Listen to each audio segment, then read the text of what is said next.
السلام عليكم ورحمة الله وبركاته.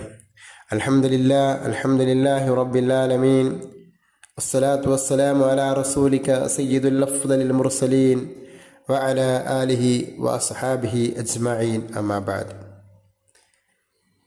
ഏറ്റവും സ്നേഹം നിറഞ്ഞ സഹോദരി സഹോദരന്മാരെ, അള്ളാഹുവിൻ്റെ അനുഗ്രഹത്താൽ മഹത്തായിരിക്കുന്ന ഒരു മജ്ലിസിൽ കൂടെ നമുക്ക് ഒരുമിച്ച് കൂടാൻ സാധിച്ചിരിക്കുന്നു.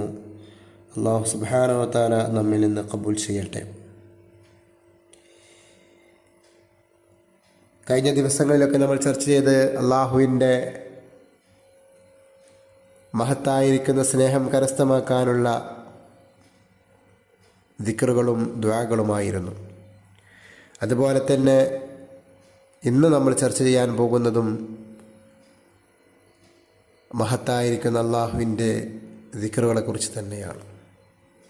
ആരെങ്കിലും ഒരാൾ ഈ ദിക്ർ അല്ലെങ്കിൽ ഈ ഇസ്മുകൾ മനഃപ്പാഠമാക്കിയാൽ അവൻ സ്വർഗത്തിൽ പ്രവേശിച്ചു എന്ന് മുത്തുനബി സല്ലല്ലാഹു അലൈഹി വസല്ലമ പറഞ്ഞിട്ടുണ്ട്. അഥവാ അവനക്ക് സ്വർഗം നിർബന്ധമാകും, അല്ലെങ്കിൽ അവൻ സ്വർഗത്തിൽ പ്രവേശിച്ചു എന്ന് ഹബീബ് സല്ലല്ലാഹു അലൈഹി വസല്ലമ നമ്മോട് സൂചിപ്പിച്ചു. അതുകൊണ്ട് തന്നെ ഇത് മനഃപ്പാഠമാക്കുക എന്നുള്ളത് അത്ര പ്രയാസകരമായ കാര്യമല്ല. ഇന്നിവിടെ പറയാൻ പോകുന്ന കാര്യം അത് നമ്മൾ മനഃപ്പാഠമാക്കുക എന്നുള്ളത് പ്രയാസകരമായ ഒരു കാര്യമല്ല എന്ന് ചുരുക്കം. ദിവസവും ഒരാൾ ഇത് പതിവാക്കുകയാണെങ്കിൽ ക്രമേണ അദ്ദേഹത്തിന് ആദ്യമൊക്കെ അത് നോക്കി ചൊല്ലിക്കൊണ്ട് കുറച്ച് ദിവസങ്ങൾക്ക് ശേഷം അദ്ദേഹത്തിന് തന്നെ അത് അദ്ദേഹം അറിയാതെ തന്നെ മനഃപ്പാഠമാക്കാൻ സാധിക്കുന്ന ഒന്നാണിത്. അതുകൊണ്ട് നമ്മുടെയൊക്കെ ജീവിതത്തിൽ നമ്മളിത് ദിവസേന പാരായണം ചെയ്യുകയും ദിവസേന ഇത് ചൊല്ലിക്കൊണ്ട് ദുആ ചെയ്യുകയും ഒക്കെ ചെയ്തുകൊണ്ട് നമ്മൾ അള്ളാഹുവിലേക്ക് അടുക്കുക ഇൻഷാ അല്ലാഹ്. അതുമാത്രമല്ല, വിശുദ്ധമാക്കപ്പെട്ട ഖുർആൻ ഷരീഫും ഇതിനെ പരിചയപ്പെടുത്തിയത് അങ്ങനെ തന്നെയാണ്. വിശുദ്ധമാക്കപ്പെട്ട ഖുർആൻ ഷരീഫിൽ ഈ ഒരു കാര്യത്തെക്കുറിച്ച് പരിചയപ്പെടുത്തിയിട്ട് അല്ലാഹു സുബ്ഹാനഹു വ തആല ഇത് വെച്ച് ദുആ ചെയ്യാൻ വേണ്ടി പറഞ്ഞിട്ടുണ്ട്. അതാണ് നമ്മൾ ഇന്ന് പരിചയപ്പെടുന്നത്. മറ്റൊന്നുമല്ല, അള്ളാഹുവിൻ്റെ പരിശുദ്ധമായിരിക്കുന്ന 99 നാമങ്ങളെക്കുറിച്ചാണ് പറയുന്നത്. അതിന് അസ്മാഉൽ ഹുസ്ന എന്ന പേരുണ്ട്. ആ പേരിലുള്ള ഈ 99 നാമങ്ങൾ നമ്മുടെ ജീവിതത്തിൽ നമ്മൾ കൊണ്ടുവരിക ഇൻഷാ അല്ലാഹ്. അല്ലാഹു സുബ്ഹാനഹു വ തആല നമുക്ക് തൗഫീഖ് തരട്ടെ. അത് വെച്ചുകൊണ്ട് അത് ചൊല്ലിക്കൊണ്ട് ആരെങ്കിലും ദുആ ചെയ്താൽ ഏത് പ്രതിസന്ധിക്കും പരിഹാരമായി മഹാന്മാർ നിർദ്ദേശിച്ച ഒന്നാണ്. അതിന് ഉത്തരം ലഭിക്കുമെന്ന് മഹാന്മാരൊക്കെ ഒറ്റക്കെട്ടായിക്കൊണ്ട് അത് രേഖപ്പെടുത്തി വെച്ചിട്ടുണ്ട്. മാത്രമല്ല, അല്ലാഹു സുബ്ഹാനഹു വ തആല വിശുദ്ധമാക്കപ്പെട്ട ഖുർആനിൽ പറഞ്ഞിട്ടുണ്ട്, വലില്ലാഹിൽ അസ്മാഉൽ ഹുസ്ന ഫദ്ഉഹു ബിഹാ എന്ന്. അഥവാ അസ്മാഉൽ ഹുസ്ന ചൊല്ലിക്കൊണ്ട് ദുആ ചെയ്യാൻ വേണ്ടി അല്ലാഹു സുബ്ഹാനഹു വ തആല വിശുദ്ധ ഖുർആനിൽ കൽപ്പിക്കുന്നു. അതുമാത്രമല്ല, ഇസ്മുകൾ ആരെങ്കിലും മനഃപ്പാഠമാക്കിയാൽ അവൻ സ്വർഗത്തിൽ പ്രവേശിച്ചു എന്ന് മുത്തുനബി സല്ലല്ലാഹു അലൈഹി വസല്ലം പറഞ്ഞത് നമുക്ക് കാണാൻ സാധിക്കും. ഇന്നല്ലാഹ 99 ഇസ്മ മിഅത ഇല്ലാ വാഹിദൻ മൻ അഖ്സാഹ ദഖലൽ ജന്ന എന്ന്. തീർച്ചയായും അള്ളാഹുവിന് 99 നാമങ്ങളുണ്ട്. ആരെങ്കിലും അത് മനഃപ്പാഠമാക്കിയാൽ, അത് നിർണയപ്പെടുത്തിയാൽ അവൻ സ്വർഗത്തിൽ പ്രവേശിച്ചു എന്ന് മുത്തുനബി സല്ലല്ലാഹു അലൈഹി വസല്ലം പറയുന്നു. അതുകൊണ്ട് തന്നെ ഈ ഒരു 99 നാമങ്ങൾ നമ്മുടെ ജീവിതത്തിൽ പതിവാക്കുകയും അത് കൃത്യമായിക്കൊണ്ട് നമുക്കറിയാവുന്നതാണ്. ഏടുകളിലൊക്കെ അത് കാണാൻ സാധിക്കും.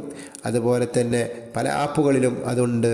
അതുകൊണ്ട് അത് വ്യക്തമായിട്ട് നമ്മൾ ചെല്ലുകയും അത് ദുആകളിലും മറ്റുമൊക്കെ ഉപയോഗപ്പെടുത്തി സ്വർഗം കരസ്ഥമാക്കാൻ ശ്രമിക്കുക. ഒരു തവണയെങ്കിലും നമ്മളത് ചൊല്ലിയാൽ തീർച്ചയായിട്ടും നമുക്ക് അതിൻ്റെ ഗുണം ലഭിക്കും. അല്ലാഹു സുബ്ഹാനഹു വ തആല തൗഫീഖ് നൽകട്ടെ. അത് മനഃപ്പാഠമാക്കാൻ സാധിക്കും. അല്ലാഹു സുബ്ഹാനഹു വ തആല തൗഫീഖ് തരട്ടെ. നമുക്ക് അതൊന്ന് ചൊല്ലി നോക്കാം.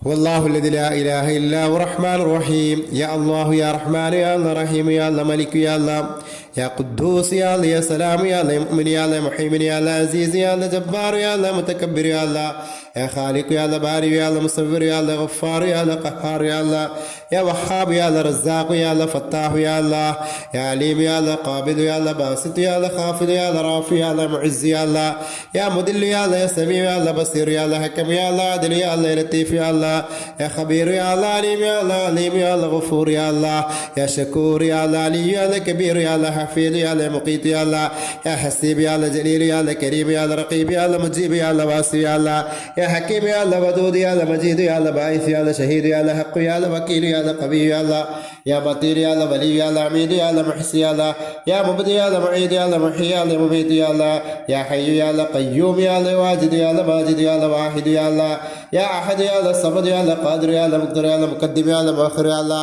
يا أول يا الله يا آخر يا الله ظاهر يا الله باطن يا الله والي يا الله يا متعال يا الله بر يا الله تواب يا الله منتقم يا الله عفو يا الله رؤوف يا الله مالك الملك يا الله يا ذا الجلال والإكرام يا الله مقسط يا الله يا جامع يا الله ولي يا الله مغني يا الله مانع يا الله نور يا الله نافع يا الله يا نور يا الله هادي يا الله بديع يا الله باقي يا الله يا وارث يا الله رشيد يا الله صبور يا الله برحمة الله المنان رب تمم بالخير والسعادة اللهم ادخلنا في زمرة الأولياء والمتقين ربي أعوذ بك من همزات الشياطين أعوذ بك ربي أن يحضرون എന്ന ഈ ദുആ കൂടെ അതിൻ്റെ കൂടെ ഉൾപ്പെടുത്തുക.